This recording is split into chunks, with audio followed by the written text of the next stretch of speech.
Hoje a gente vai falar, então, sobre aromas, emoções e neurotransmissores, né? Então, a ideia, na verdade, né, embora a gente possa aplicar o conteúdo, né, dessa live para qualquer aroma, né? Então, não necessariamente o aroma de um óleo essencial, a gente acaba, né, nessa live meio que focando aí dentro do conceito nosso aí, né, que a gente trabalha mais, que é a aromaterapia mesmo, né? Mas só que tudo que a gente vai falar aqui serve para essências sintéticas, né? E aí vocês vão entender que realmente essa questão do olfato, né, do aroma, né, e a repercussão que esse aroma tem na nossa emocionalidade, isso não fica restrito somente aos óleos essenciais, né? A gente tem, por exemplo, perfumes que causam na gente uma certa reação emocional, né? A gente tem cheiros de comidas ou cheiros de, enfim, né, de vivências pregressas que a gente teve, que traz experiências emocionais para a gente. Então, na verdade, não necessariamente essa temática de hoje ela está focada somente na questão do óleo essencial, mas a gente vai ficar, né, discutindo mais sobre os óleos essenciais. Bom, então, o que acontece? A gente já falou isso, já mencionou isso em uma outra live, né? Que quando a gente fala sobre a via inalatória, a gente tem aí o componente que a gente chama isso, é aromatologia, exatamente. A gente tem o que a gente chama de via olfativa, né? Tem até, eu vi um termo num artigo científico que eu estava estudando essa semana, tem um artigo científico recente que estava falando da via nasocerebral, né? Ou seja, a conexão do nariz com o sistema nervoso central. A gente conhece mais aí como via olfativa, né? Então, relembrando, né, como que funciona essa via olfativa. Então, a gente tem uma molécula volátil, né? E aí essa molécula volátil, ela interage com o receptor que está aqui na nossa cavidade nasal, né? Esse receptor, ele se chama receptor olfativo ou receptor odorífero, né? E tem vários tipos de receptores olfativos ou odoríferos, né? E aí o que acontece? Esse receptor, né, olfativo, ele está na terminação, no final de um nervo, que é o nervo olfativo. Então, ele está na terminação nervosa do nervo olfativo. Então, quando essa molécula aromática e volátil interage com o receptor, esse receptor faz com que tenha uma alteração no potencial elétrico desse nervo olfativo, e essa alteração de potencial elétrico ela é conduzida ao longo do nervo até chegar e fazer sinapse, conexão com neurônios que estão presentes no bulbo olfatório, que é uma estrutura que está presente no cérebro, né? Então, esse bulbo olfatório, ele é uma das estruturas que fazem parte do sistema límbico. Boa noite, Malu, tudo bem? Seja bem-vinda, querida. Então, esse bulbo olfatório, ele é uma das estruturas que fazem parte do sistema límbico. E esse bulbo olfatório, então, quando ele é ativado, né, por esse nervo olfativo, ele, então, os neurônios do bulbo olfatório vai se comunicar com neurônios de outras estruturas do sistema límbico, né? Então, vai se comunicar com neurônios do hipocampo, com neurônios da amígdala, com neurônios do tálamo, do hipotálamo, tá? E aí vai. Mas também existe uma conexão com outras regiões que não são oficialmente parte do sistema límbico, mas que, de certa forma, tem comunicação com o sistema límbico, que é a região cortical frontal, aqui do lobo frontal, e o neocórtex, que é a parte mais externa, vamos dizer assim, né, do nosso cérebro. E aí, então, daí se tem o quê? Todo um link entre componentes emocionais com componentes cognitivos, né? Dessa mistura de estruturas, de conexões entre estruturas, né? Então, é a amígdala se conectando junto com o hipocampo, junto com o córtex pré-frontal, que ativa o neocórtex, e aí vai, a gente tem toda a complexidade de circuitaria neural que representa o que a gente chama de memória olfativa, tá? Então, aí, o que acontece? A gente tem que, na verdade, essa molécula odorífera, né, volátil, ela está aqui no nervo olfatório, na periferia, né, aqui na mucosa nasal, mas percebem que ela que ela é capaz, mesmo estando aqui na mucosa nasal, ela é capaz de alterar todo o funcionamento do sistema nervoso central, né? E aí, então, na verdade, entra aquela questão, né? Até que me perguntaram na live passada. Ah, mas isso necessariamente é só memória olfativa? Não, não é que isso é só memória olfativa. A memória, ela acaba sendo uma consequência de toda essa ativação dessa comunicação neuronal que acontece com essa via elétrica. Então, essa via elétrica, de novo, ela vai ativar o bulbo olfatório, aí os neurônios do bulbo olfatório vão começar a se conectar com outros neurônios de várias estruturas do cérebro, né, incluindo aí do sistema límbico. E aí, o que acontece? Essas estruturas do cérebro vão começar a trabalhar. E nessa, o que acaba acontecendo como consequência? Número 1, uma resposta emocional. E número 2, um componente cognitivo que está linkado a essa questão emocional. Se o indivíduo tem vivências prévias com esse aroma em específico. Então, pode acontecer, por exemplo, de um indivíduo estar se deparando pela primeira vez com um determinado aroma. Então, o que acontece aqui? Não tem a questão da memória olfativa, porque ele não tem uma história pregressa com esse aroma. Mas isso não significa que essa interação com o aroma não seja capaz de trazer para esse indivíduo uma resposta, um estado emocional. Pode ser um estado emocional positivo, pode ser um estado emocional negativo, né? Aí entra muito a questão da subjetividade, né? E também a questão de cognitiva pode trazer memórias emocionais positivas e memórias emocionais negativas, né? Então, vejam que o estímulo olfativo, o aroma, ele tem uma importância, dentre os vários estímulos, né, que a gente tem, né, o tato, a visão, enfim, o olfato, ele tem um papel muito importante no aspecto cognitivo e emocional do indivíduo, né? Ele é tão importante, pessoal, que é assim, ó, ele se diferencia dos outros sentidos em algumas condições. Então, por exemplo, todos os outros estímulos, né, as informações de outros estímulos que não seja o estímulo olfativo, ela chega no sistema nervoso central, ela, tipo, como se fosse bate-cartão, ela passa por um pedágio antes de atingir o sistema límbico, enfim, ela passa pelo tálamo, né, que é uma estrutura, né, que a gente chama de diencéfalo, enfim. O estímulo olfativo, não. O estímulo olfativo, ele vai o quê? Via bulbo olfatório. Então, o estímulo olfativo, ele já tem essa diferença em relação aos outros estímulos sensoriais. A outra diferença, e que aí é muito interessante, é o quê? O cérebro adulto, né, ele mantém o que a gente chama neurogênese, ou seja, a formação de novos neurônios. Então, a gente tem algumas regiões no sistema nervoso central adulto que tem nascimento de novos neurônios. Na verdade, duas regiões, que a gente chama de nichos neurogênicos, né? Aonde que ficam essas duas regiões? Bom, uma é numa sub-região do hipocampo, que chama giro denteado. Então, ali tem formação de novos neurônios. Ao longo da vida, no indivíduo idoso tem neurogênese? Tem.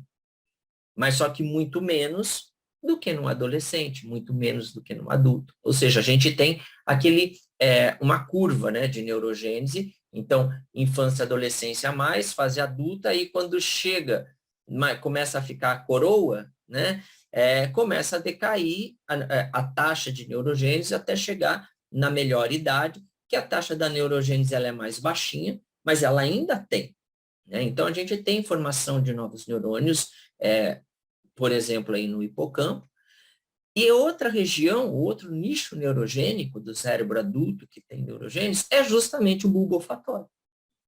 Ora, se a gente só tem formação de novos neurônios em um cérebro adulto, somente nessas duas regiões, isso significa que, do ponto de vista evolutivo, né, essas duas regiões, o hipocampo e o bulbo olfatório, eles exerceram um papel muito importante na evolução, né, da espécie como um todo.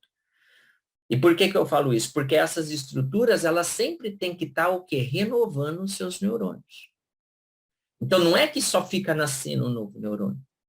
É como se fosse um replace. Você tem uma substituição de neurônios. Então, aqueles neurônios que estão mais antigos, que já não estão funcionando muito bem, o que acontece? Eles entram no processo de morte neural programada, né?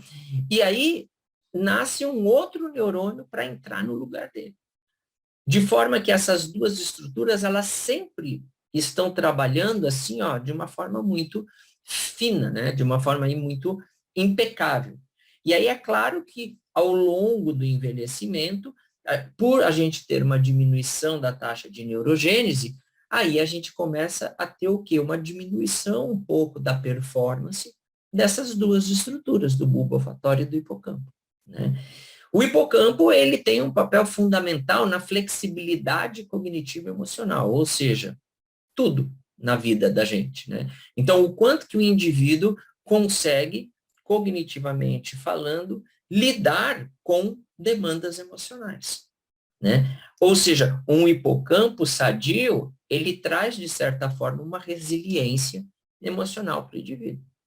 E o bulbo olfatório, ele acaba fazendo, então, e aí pouco se estuda, né? Essa função do bulbo olfatório não é tão estudado quanto o hipocampo, mas a gente entra nessa questão de que o bulbo olfatório ele é muito importante também para mediar essas demandas emocionais, né?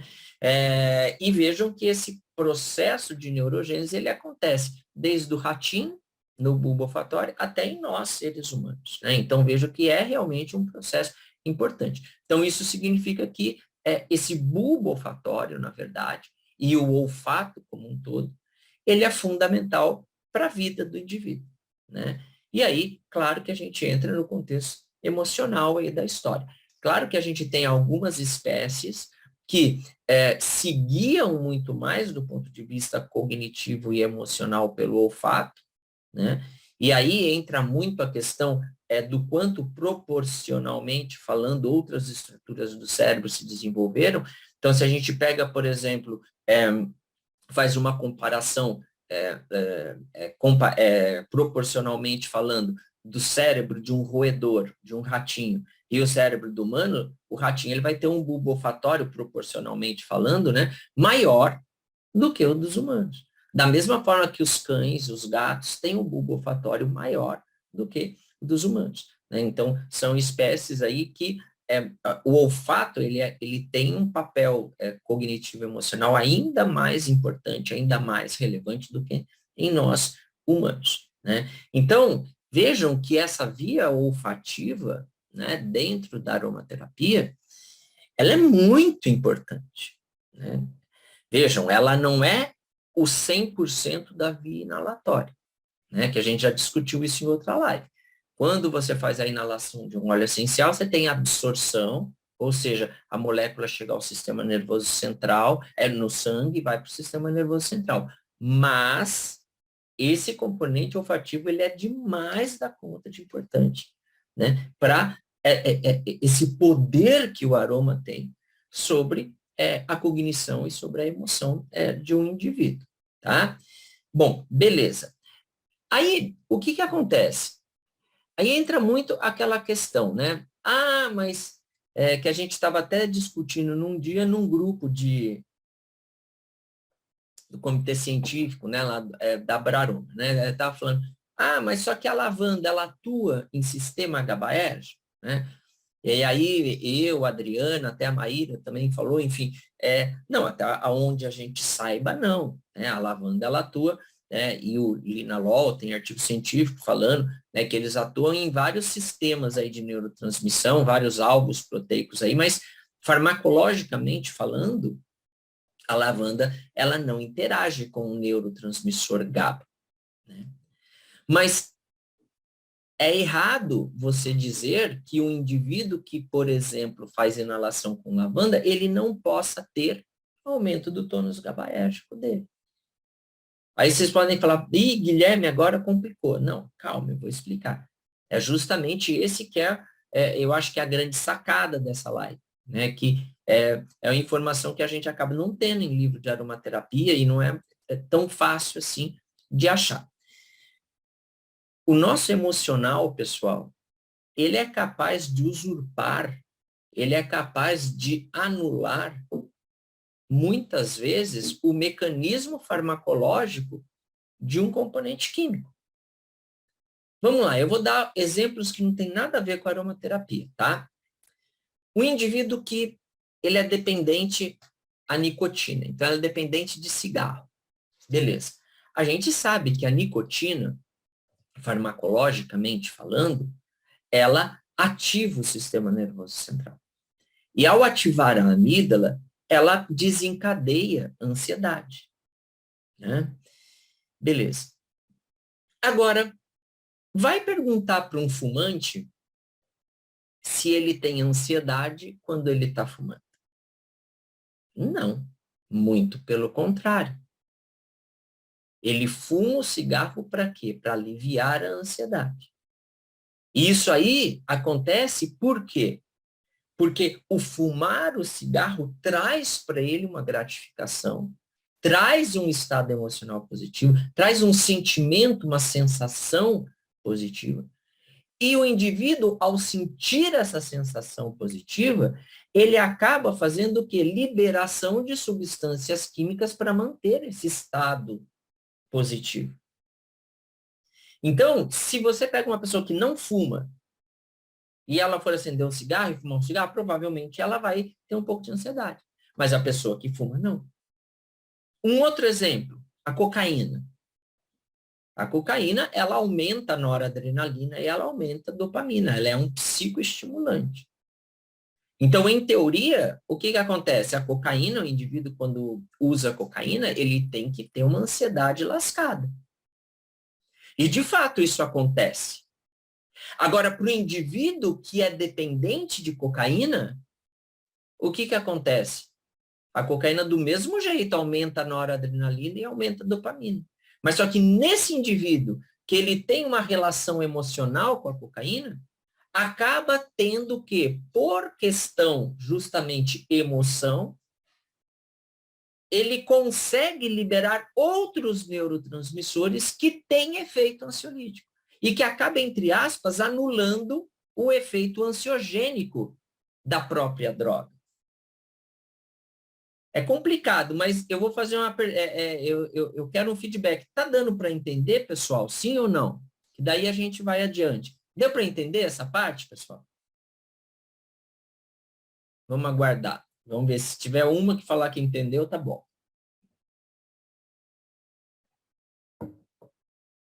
Deu para entender, pessoal, essa parte? Eita, todo mundo quietinho. Eu acho que não deu não, hein? Deu. Beleza. Então tá. Então vamos lá adiante. Então vejam que, vocês lembram que eu sempre falo, né? É assim, vejam, pessoal, tem formas de se trabalhar na aromaterapia, né? Deixa eu até pegar e fazer esse parênteses, né? Mas isso seria pelo uso contínuo, né? Não necessariamente, lisescense, não necessariamente pelo uso contínuo, né? De repente, a pessoa, ela, num primeiro uso, ela já sente, vamos supor, Qual é um efeito? Por que a pessoa cheira cocaína? Ela não cheira cocaína para ficar ansiosa, senão ninguém ia cheirar cocaína, né? A cocaína, além dela trazer ansiedade, ela traz uma sensação de força, de poder, né? Mas só que essas sensações, né, esses efeitos, eles são muito subjetivos de indivíduo para indivíduo. Então, pode ter um indivíduo que cheira cocaína e se sente o super-homem. Ele se sente assim o máximo, eu sou o poder, eu sou o poderoso. Se ele se sente o poderoso, ele vai temer o quê? Ele não vai temer nada. Então, como é que ele vai entrar no estado de ansiedade se ele acha que ele é poderoso? Agora, nem todas as pessoas sentem esse efeito de poder da cocaína, por exemplo. E é mais sensível ao efeito ansiogênico da cocaína. É claro que esse indivíduo que, subjetivamente falando, nos primeiros usos da cocaína, ele tem essa sensação euforizante muito grande, ele acaba tendo uma maior vulnerabilidade a ter problema de uso com cocaína do que o indivíduo que fez uso da cocaína algumas vezes e todas as vezes que ele fez esse uso, ele entrou em crise de ansiedade. Porque daí entra aquela história, poxa, se eu cheirei 4 vezes na minha vida, e as 4 vezes que eu cheirei, eu pilhei na ansiedade, eu não quero mais esse troço, não. Vá de reto, Satanás. Né? E aí, não vai usar. Se não usar, diminui a vulnerabilidade de fazer uso abusivo e se tornar dependente. Tá? Então, não necessariamente seria a questão do uso contínuo. Mas voltando, então, na questão da aromaterapia, a gente tem várias formas de trabalhar com a aromaterapia. Vocês sabem disso, né, pessoal? E não quer dizer que uma forma é melhor que outra, enfim, são formas diferentes. Agora, essas formas, a pessoa tem que estar habilitada para trabalhar em uma determinada forma, em um determinado método, né? Se você trabalha, se você tem formação e você tem capacidade técnica para trabalhar dentro desta linha, perfeito. Por que eu estou falando isso? Porque a gente está aqui, eu particularmente gosto muito de linkar o uso da aromaterapia com o quê? Convivências emocionais positivas do aroma. Mas só que tem alguns colegas que eles justamente trabalham bastante o lado contrário. Então, eles chegam e falam assim, olha, então a gente vai expõe o indivíduo a alguns aromas e o aroma que o indivíduo tem uma aversão, opa, é esse aroma que o indivíduo está precisando. Ah, por quê? Porque tem alguma história linkada a esse aroma que não está muito bem resolvida, né? Então, aí o que acontece? Vai, através do aroma, tentar trazer à tona o que é que não está resolvido, né? E aí trabalhar o que não está resolvido. Mas só que essa abordagem, ela é muito bonita. Mas só que assim, o aromaterapeuta, ele tem que ter, vamos dizer assim, um conhecimento mais sólido de como lidar com o indivíduo se esse indivíduo entrar num quadro emocional negativo muito forte. Veja bem, vamos supor, eu não sou muito fã de gerânio, tá, pessoal? Mas não é uma coisa que me traz, não é uma coisa assim que me traz, horror, né? Mas eu não sou muito fã. Beleza. Então, mas vamos supor que toda vez que eu entro em contato com a óleo essencial de gerânio, eu começo a chorar, eu entro em crise, etc, etc. Vamos lá. O que está acontecendo comigo? Eu estou evocando algo, eu estou trazendo à tona uma coisa do meu inconsciente, porque eu não sei o que é. Então, se eu não sei o que é, tá lá no inconsciente, guardadinha, as 7 chaves, tá no baú, fechado, guardado as 7 chaves. Através do aroma, o que aconteceu? Esse baú abriu, o inconsciente abriu. E nessa, o que vai acontecer? O indivíduo se depara com o que ele jogou a vida toda, que ele negou nesse baúzinho. Será que ele está preparado para encarar isso? Como é que vai ser a reação dele ao encarar isso? Então, o terapeuta, ele tem que saber muito bem trabalhar essa demanda, trabalhar essa questão. E a gente tem profissionais aqui no Brasil que são fantásticos nisso, por exemplo, Andréa D'Arco, né? Eu, particularmente, não tenho essa capacidade de trabalhar esse contexto, de trabalhar esta demanda. Então, eu prefiro trabalhar no quê? Eu acho assim, a aromaterapia, ela tem o componente farmacológico, ele tem o componente da medicina, da visão, por exemplo, da Ayurveda, eu vi que a Kênia está aí, né? Tem a visão da medicina chinesa, enfim. E aí a gente acaba pegando, né, todas essas visões, enfim. Uma coisa é o quê? É a gente trabalhar, então, por exemplo, vamos pegar, eu não conheço a Ayurveda, mas vamos pegar a medicina chinesa. Olha, esse indivíduo ele está precisando de óleos essenciais que têm um tropismo pelo movimento fogo, por exemplo. Então, eu vou lá e escolho óleos essenciais que tenham tropismo pelo movimento fogo, para pegar e harmonizar, né, o coração, o pericárdio dele, né, enfim. Mas nada melhor do que esse óleo essencial fazer essa harmonização num indivíduo que já está, entre aspas, preparado para receber essa harmonização. E o que eu quero dizer com isso? Que a via olfativa, ela sempre vai ser mais rápida, né? Pensando até nessa questão de medicina chinesa, questão energética, ela vai ser mais, porque é um turbilhão, né? Então, o fato de você já pré-preparar o indivíduo, de tipo jogar o sistema nervoso central dele num modus operandi do quê? De tranquilidade, de segurança, de relaxamento. Vai ser muito mais fácil esse blend que eu fiz, que tem tropismo pelo movimento fogo, harmonizar o movimento fogo. Da mesma forma que do ponto de vista farmacológico. Imagina só, eu faço um blend para diminuir a ansiedade. Então, eu vou potencializar o sistema GABAérgico, vou bloquear canais iônicos. Uma coisa é eu silenciar o quê? Vamos fazer uma analogia assim. Uma coisa é eu silenciar a Anitta. A outra coisa é eu silenciar a Tati Quebra-Barraco. Ou seja, quando a gente trabalha esse emocional previamente, né, fazendo com que o indivíduo remeta, né, a um estado cognitivo emocional positivo, isso facilita muito o efeito do óleo essencial per se, independente da forma que você usa o óleo essencial, se é a forma energética, se é a forma para chakra, se é a forma para 5 movimentos, se é a forma farmacológica, tá? Então, deixa eu ver aqui que tem um monte de comentário, né? Então, aqui, né? Aqui, né? É preciso ser psicoterapeuta para dar suporte de psicoaroma, se quiser cutucar o indivíduo. Exatamente. É exatamente isso. Então, não é que é ruim. Pode ter consequências desastrosas se você não tem capacidade para dar o suporte. Por quê? Porque daí o indivíduo ele vai se deparar com aquilo que ele não está preparado, então ele vai ressignificar aquilo, mas ele vai ressignificar, ao invés de ressignificar por um lado positivo, ele vai ressignificar por um lado negativo. Por quê? Porque ele vai trazer à tona aquilo que ele negou, aquilo que estava no inconsciente, e ele vai vivenciar de novo o estado emocional negativo.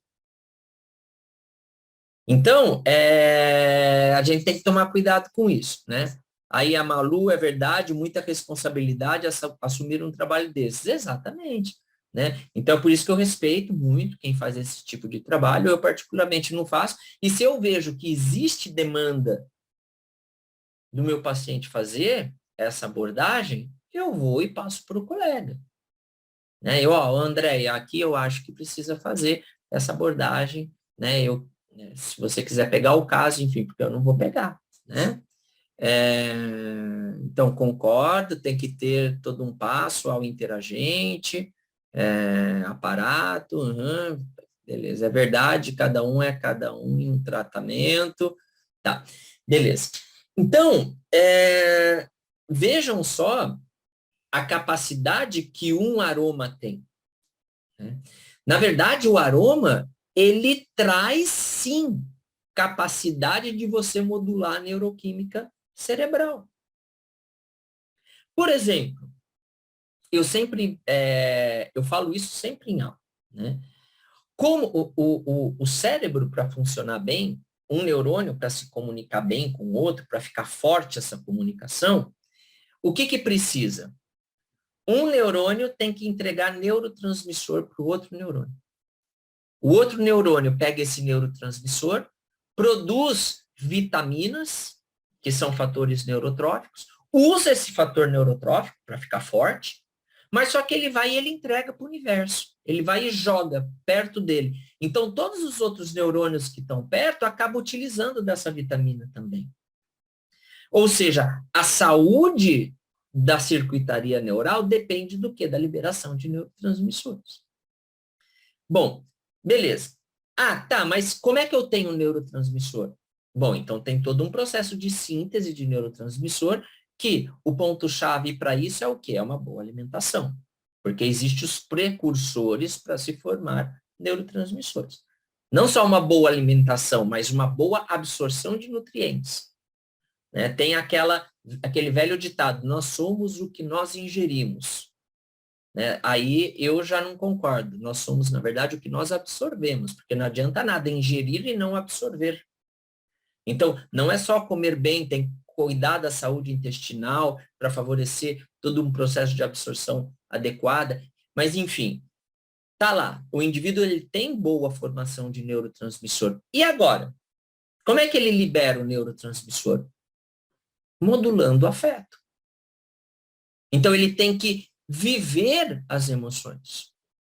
Né? E quando eu falo viver as emoções, eu não estou falando necessariamente viver somente, vamos pegar 5 emoções primárias, vai, dentro da medicina chinesa, vai. Alegria, a reflexão, a tristeza, o medo e a raiva. Né? Ah, então vamos lá, o indivíduo só tem que sentir alegria? Não, o indivíduo ele também tem que sentir a tristeza, ele também tem que sentir a raivinha ali. Ele também tem que fazer a reflexão, ele tem que ter um medinho da coisa. A emoção per se, ela não é um fator patológico. Ela passa a ser patológica quando ela está numa intensidade inadequada, ou seja, está muito excessiva ou está muito deficitária. Por exemplo, falta de alegria. É um problema. Excesso de alegria não quer dizer que a pessoa... não, excesso de alegria é euforia, é mania. Né? Então, ou essa intensidade da emoção está inadequada, ou essa emoção ela está sendo vivenciada por muito tempo. Né? Então, por exemplo, a tristeza de uma perda. Isso aí é natural acontecer. Agora, permanecer por muito tempo, isso aí tem que tomar cuidado. Né? Então, o que acaba acontecendo com essas emoções? O indivíduo consegue modular a neuroquímica cerebral. Então, é uma coisa assim que uma alimenta a outra. Né? A emoção tem como substrato a neuroquímica, mas o fato do indivíduo vivenciar uma emoção, ele também provoca a liberação de neurotransmissor e toda a comunicação neuronal. Então, quando o indivíduo ele consegue sentir uma emoção com um determinado aroma, e independente de ter componente cognitivo ou não, ele vai começar a fazer o quê? Liberação de neurotransmissores no sistema nervoso central. Então, por exemplo, vamos pegar... deixa eu ver aqui. O Neroli, vai. O óleo essencial de Neroli. Não existe relato na literatura falando que o Neroli aumenta a liberação de dopamina. Mas só que a sensação que eu tenho com o Neroli me traz o quê? Aí uma coisa pessoal minha. Eu atribuo importância emocional para os estímulos de uma forma mais exacerbada. Então, sob o efeito do Neroli, aquilo que eu gosto eu fico, no momento, gostando mais. Mas da mesma forma que aquilo que eu não vou muito com a cara, eu coloco uma intensidade maior nisso. Isso é muito mecanismo dopaminérgico. Mas só que o Nero, ele não tem essa capacidade modulatória sobre dopamina. Mas então, o que está fazendo isso? É o meu aspecto emocional, que foi a emoção que o Nero lhe gerou em mim, que fez essa modulação dopaminérgica. Outro exemplo, a própria lavanda, né?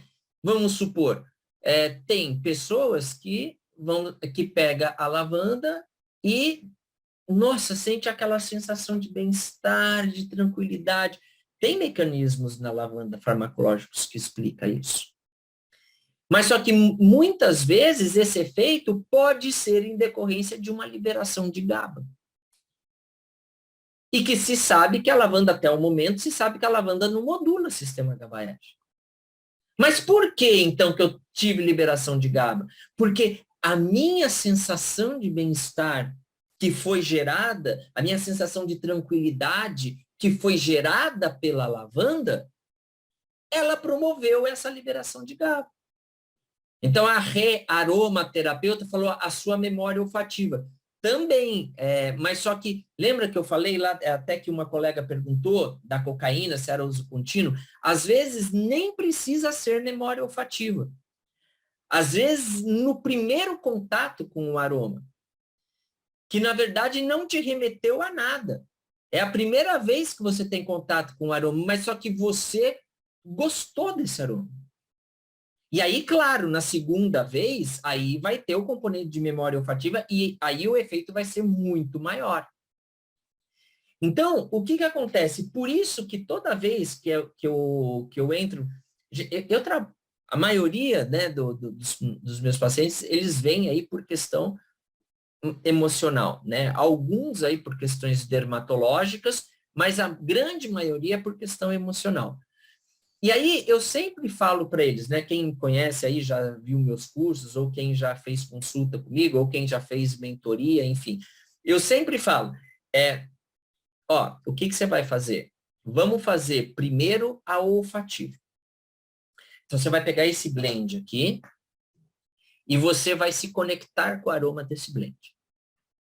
Como é que você vai fazer isso? Uma inalação muito sutil, tranquilo, com o olho fechado, deixando vir a informação que esse aroma te traz. Né? Aí vem o paciente e fala, olha, esse aroma não me traz nada. Opa, se ele é neutro, entre aspas, tudo bem, mas você gosta, você está sentindo uma sensação agradável com ele?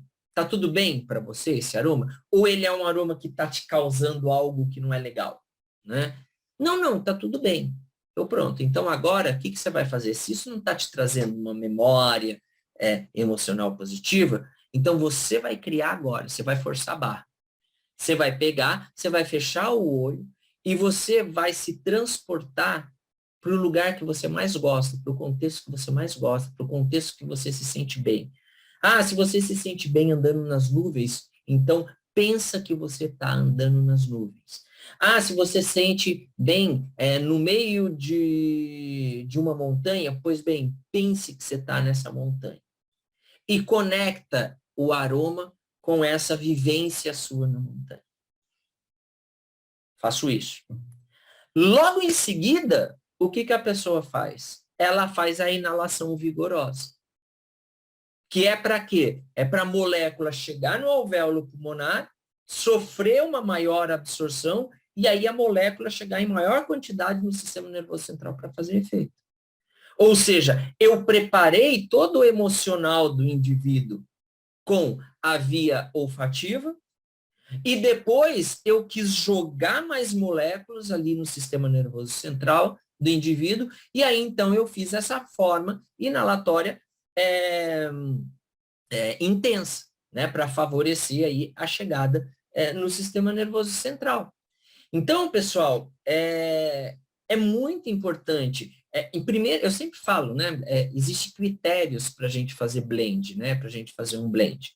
Então, existe o critério farmacológico, existe o critério energético, existe, enfim, o critério dos chakras. Tá, eu quero harmonizar o chakra laríngeo, então eu vou pegar esses blends que atuam no chakra laríngeo, enfim, eu quero harmonizar o movimento terra, então eu vou pegar esses óleos que têm um tropismo maior aí pelo movimento terra. Ah, eu quero modular sistema GABAérgico, eu quero modular canais iônicos, voltagem dependente. Opa, então eu vou pegar óleo essencial que modula esses alvos proteicos, enfim.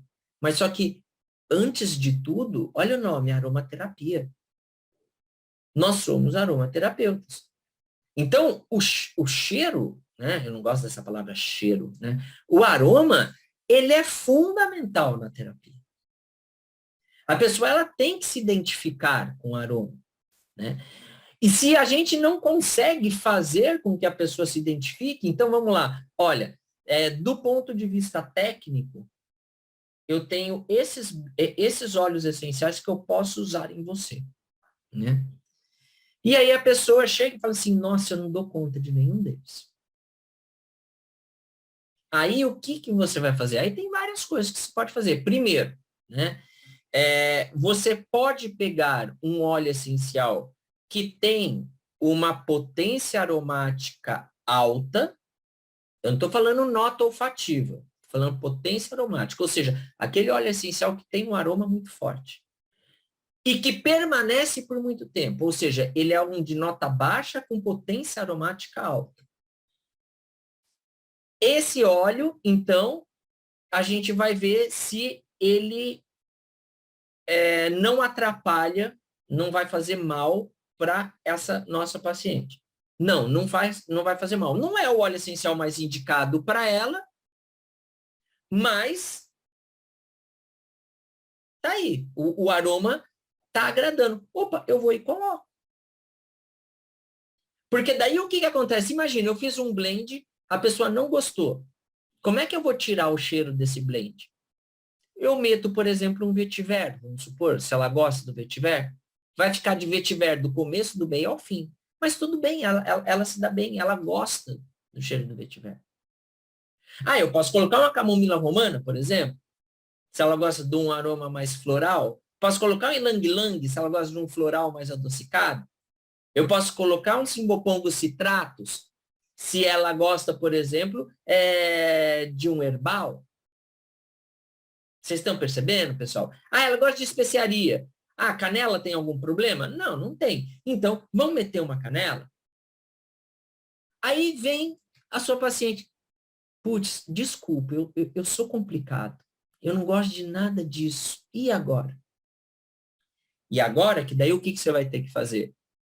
Você vai juntar a potência dos óleos essenciais, mas só que você vai colocar o quê? Um cheiro ali. E você entra com essência sintética. Tem alguns aromaterapeutas que condenam isso. E foi o que eu falei, respeito. Agora vamos supor, eu gosto do cheiro do meu marido, por exemplo. A mulher vai falar. Aí eu chego e falo, bom, qual que é o cheiro do seu marido? Se é o cheiro in natura dele, não dá, gente, não tem essa essência. Ah, não, ele usa o perfume, sei lá, Azarro. Então, o que você vai falar? Olha, eu estou dando o blend aqui para você. Nesse blend, você coloca um pouquinho de azarro. E aí você pega e faz aromaterapia com isso. Porque você vai estar juntando a questão olfativa com a questão dos óleos essenciais por aí. Beleza? Bom, tem um monte de comentário aqui, deixa eu ver.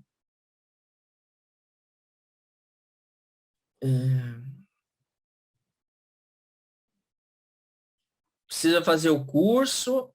Opa, calma aí. Calma aí. Show. Precisa fazer o curso, somos duas, vamos fazer, vamos fazer, Tem curso online aí, pessoal, guilecursos.com.br, beleza? Então, mas isso, eu não tô, eu tô entrando com uma essência sintética.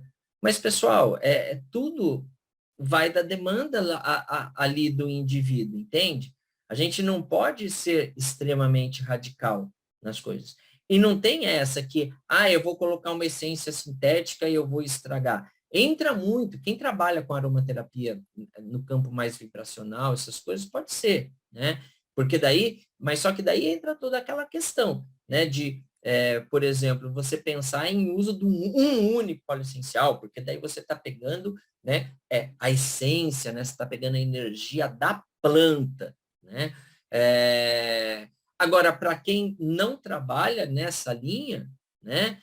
Trabalha aí mais com uma abordagem, pode ser ayurvédica, medicina chinesa, química farmacológica, não tem problema algum, né? Então, vai muito de como que você trabalha, né? A ideia é o quê? A gente deixar esse sistema nervoso central trabalhando o máximo possível o quê? No modo positivo. Para quando o óleo essencial chegar ali, independente da estratégia que você está usando, o óleo essencial, se é por uma estratégia energética, se é por Ayurveda, se é por medicina chinesa, se é por química, farmacologia, o óleo essencial já chega ali com um processozinho já facilitado, né? Então é como se fosse assim, eu tenho que reformar a casa, mas só que, poxa, a casa está uma bagunça. Então, eu preciso arrumar a casa, mas só que antes de arrumar a casa eu tenho que reformar. Bom, então, primeiro você passa ali, tira o buraco que tem na parede, para depois passar o cimento e depois pintar. Para que você vai pintar a parede se a parede está cheia de buraco, né? Então, é preparar o sistema nervoso central antes para ele poder receber toda a potencialidade que o óleo essencial tem, pessoal. E isso a gente faz, essa via olfativa, ela tem um poder fantástico para fazer isso aí. Né? Então, a gente tem que trabalhar isso aí. Né? E a gente tem que entender que a via olfativa não necessariamente é sinônimo de memória olfativa. Vocês entenderam isso que eu quis dizer? Claro que a memória olfativa ela é muito importante e ela está muito linkada com a via olfativa. Mas a via olfativa é mais que isso. A via olfativa ela induz transformação neuroquímica no cérebro. Então, a via olfativa ela é capaz de mudar o funcionamento do sistema nervoso central. E se ela é capaz de mudar o funcionamento do sistema nervoso central, ela é capaz de mudar o aspecto emocional do indivíduo, ela é capaz de modular a parte sensorial, a captação dos estímulos, ela é capaz de modular a parte motora, ou seja, a execução do comportamento, e, claro, ela é capaz de modular o aspecto cognitivo. E isso, na verdade, é o comportamento, e isso, na verdade, é a psique.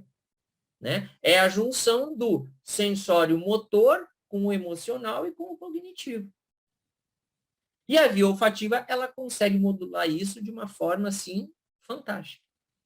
E aí a gente começa a entender por que o bulbo olfatório, ele é uma das duas únicas regiões no cérebro adulto que é um nicho neurogênico, que tem formação de novos neurônios. Então, vocês estão percebendo a potencialidade, pessoal, da aromaterapia, né? E que a medicina aí, ocidental, né, ela está engatinhando aí nesse aspecto. É claro que a gente tem que pegar, né, e de certa forma a gente tem que buscar uma conexão com a academia, né, com o pessoal aí da medicina, das universidades, etc, etc. Mas só que a aromaterapia, né, ou a aromacologia, ela vai muito mais além do que um artigo científico, né? E isso o pessoal mais tradicional aí da academia não se dá conta. E a gente que trabalha na prática com isso, a gente acaba sabendo das potencialidades. E aí, às vezes, a gente entra, a gente fica até meio chateado, né? a gente acaba entrando naquele impasse, que vem o pessoal e fala, né? Foi até uma live que eu fiz ontem, convidado de uma amiga.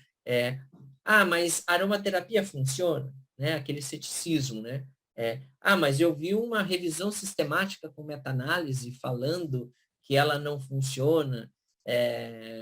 Então, todas essas terapias que têm aí uma complexidade muito grande por trás, é difícil a gente mimetizar a sua potencialidade toda num estudo num estudo que é engessado, num estudo clínico que é engessado. A mesma dificuldade que a aromaterapia tem, a acupuntura e medicina chinesa também tem. Até porque, assim, por exemplo, na medicina chinesa eu não tenho uma categorização, transtorno de ansiedade, eu tenho um padrão. Então, eu posso ter, por exemplo, uma deficiência de yin do rim, eu posso ter um excesso de yang do coração, eu posso ter uma estagnação de qi, né? Enfim, são outras visões, né? Realmente, Malu, é uma chatice, né, esse esteticismo. Mas a gente tem que ter, né, paciência com isso, né, pelo bem da aromaterapia. E, dentro do possível, a gente vê que tem coisas que a gente consegue mimetizar nessa visão aí mais tradicional, rígida da academia.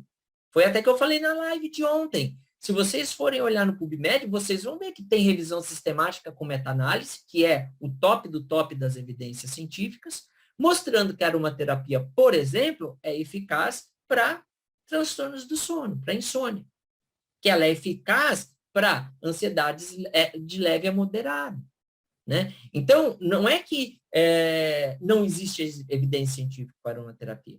Acontece que a gente também não pode ficar com o discurso que a aromaterapia serve para tudo.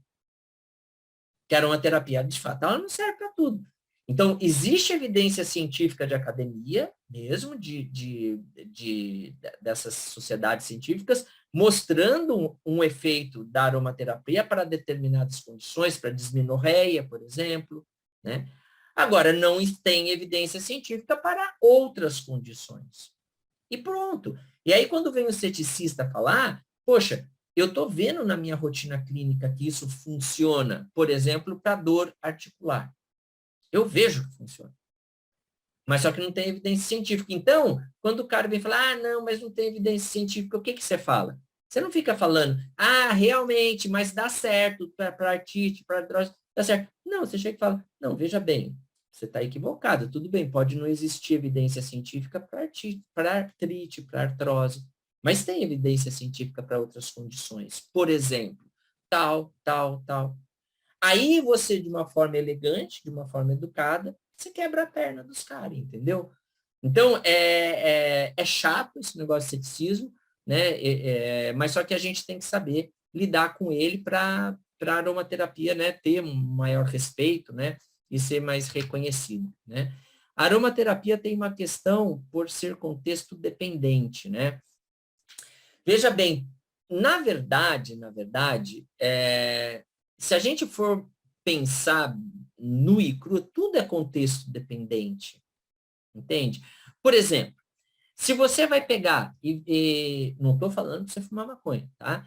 Mas vamos supor, você vai fumar maconha na ponta da praia, ali, numa pedra, aonde a onda está batendo, está tendo o pôr do sol, aquela maresia vindo. Você vai psicotizar com um baseado, com um cigarro de maconha? Muito pouco provável que você vai psicotizar.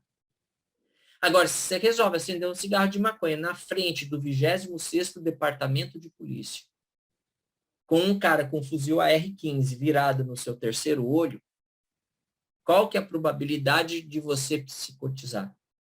Enorme. Então, as medicações também têm essa questão de contexto dependente, né, de vivências pregressas que o indivíduo teve com determinada medicação. Então, por exemplo, tem pessoas que se deu mal com um antidepressivo, e aí quando o psiquiatra prescreve outro antidepressivo que não tem nada a ver com o anterior, a pessoa ela vai tão contexto específico que ela acaba tendo efeitos adversos que muitas vezes não têm relação com a própria medicação, né? Então, na verdade, não é só aromaterapia, tudo na gente é contexto específico, né? A aromaterapia é uma terapia integrativa e complementar e funciona muito bem em junção com outras terapias, exatamente. Eu acho assim, ó, tem condições que a aromaterapia ela vai muito bem sozinha, sabe?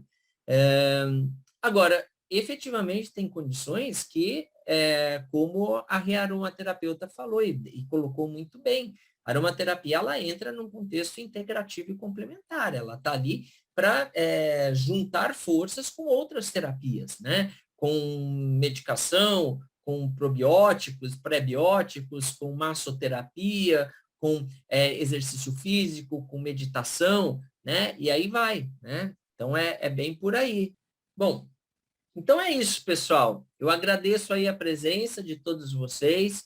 Um abraço, gente. Tchau, tchau.